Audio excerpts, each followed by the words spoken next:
Hi, Daniela. Thank you for talking with us. Can you tell us where you are right now and how are you doing? Hey, Snella, thank you for having me. I am in Colombia right now. I'm safe, I'm healthy, and I'm doing great. Considering all things, I'm doing great. Okay, can you tell us why you are in Colombia? Interesting, actually. So, just about a year ago, I decided to take a break from all things familiar and immerse in South American culture and backpack through South America. So, that's why I'm here. It's been a little over 3 months. I've been in Colombia, particularly. And so, yes. Okay. Um, a lot of countries is under lockdown or some sort of restriction due to the coronavirus.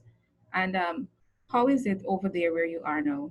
Colombia is no different from the other countries that are implementing restrictions considering all that's going on.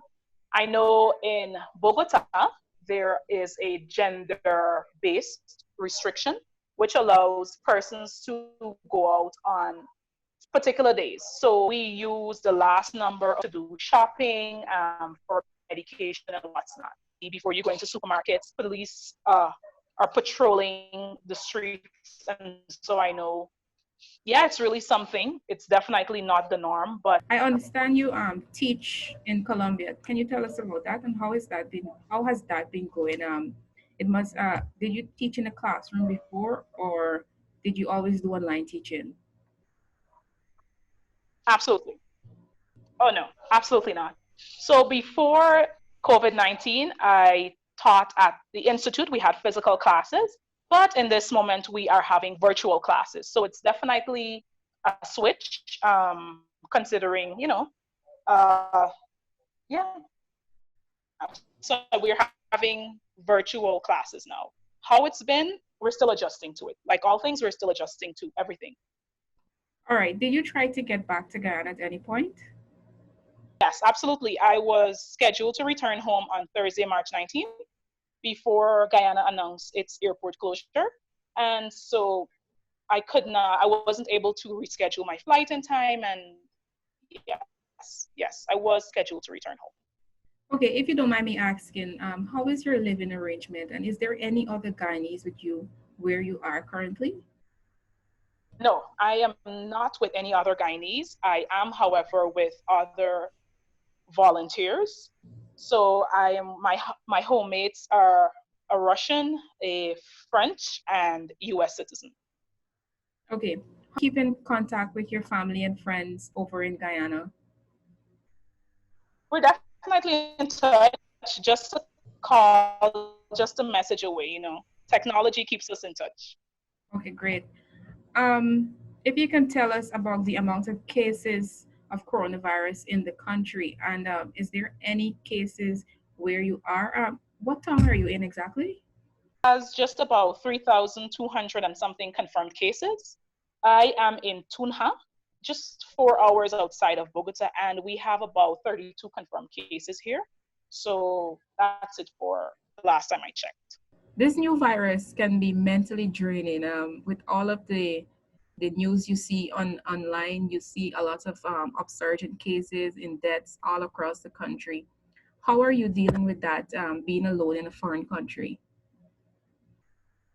Absolutely. There's new information coming to us every day. And in the beginning, I really was out of it. I just wanted to be home with my family. But the more information I receive, I'm realizing how lucky I am just to be safe and healthy. And so I'm trying my best to embrace each day with hope and, just some positivity that this will be over soon. We are all going through this. I am not in this alone. The world is going through this pandemic. And so I just try my best every day to just take each day as it comes. Explain some of the lockdown measures in Colombia. It wasn't clear. Do you mind going over that for us? What happens when you go outside right now in Colombia?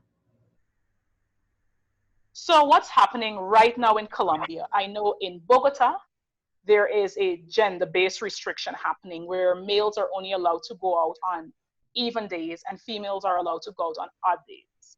However, in the town I'm in, we are using a number system.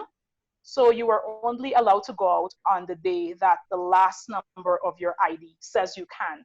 In my case, Thursday, because I'm using 8. And so if that's not the day for your number, you really should not be outside because it is possible that you can be fined. Police are patrolling and controlling those measures that are in place.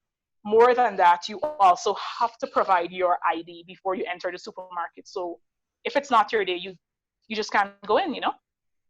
Mentioned earlier that when you look at what's happening in Guyana, you get a little worried. Can you explain to us what do you mean by that?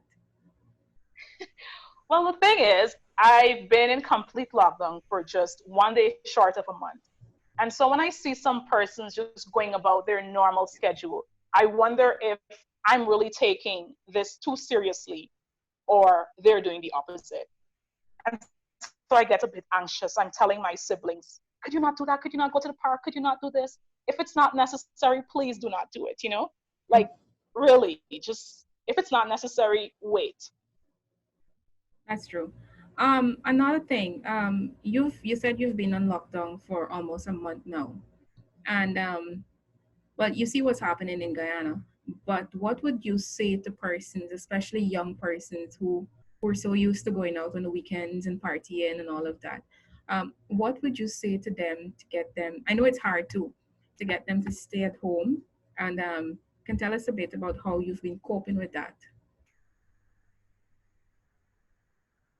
I might not be the best person to give advice on staying home because even before the coronavirus, I've been a house bird. But like I said, this is something new. We're receiving new information every day.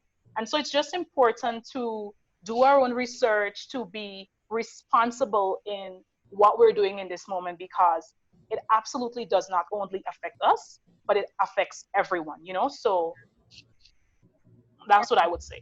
Daniela, thank you for talking with us. Is there anything else that you'd like to say?